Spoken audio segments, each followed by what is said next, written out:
Hello, I'm Harry Fawcett in Kuala Lumpur with the top stories on Al Jazeera. Panama's former leader, Manuel Noriega, has been extradited from the United States to France. Having completed a 17-year sentence in the US for drug trafficking, Noriega now faces fresh prosecution on charges of money laundering. A French court convicted him in absentia in 1999, but he's expected to be granted a new trial.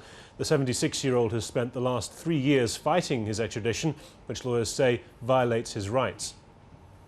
We believe the Geneva Convention specifically states that when a prisoner of war has finished serving the sentence for which he's been convicted, that country must repatriate him back from where he was seized. They can't just pass him around the world.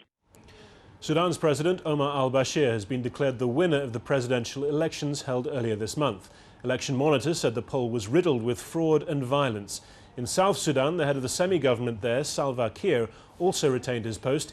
He's calling for the region's independence ahead of January's referendum.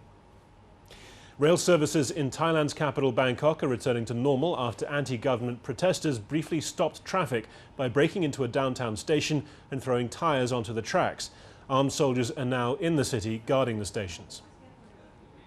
The US President Barack Obama's push to overhaul financial regulation in the country have stalled in the Senate. Republicans and one Democrat have blocked a debate on the bill, saying the measures would harm the free market.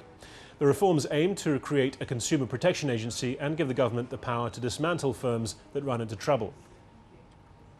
The twin brother of Poland's late president says he will run in June's presidential election.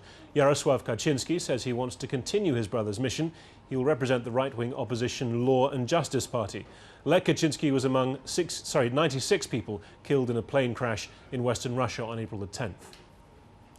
Almost 160,000 litres of oil are pouring into the Gulf of Mexico every day after the Deepwater Horizon rig caught fire and sank last week.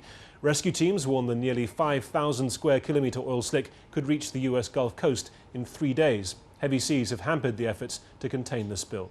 More news, as always, on our website, aljazeera.net/English.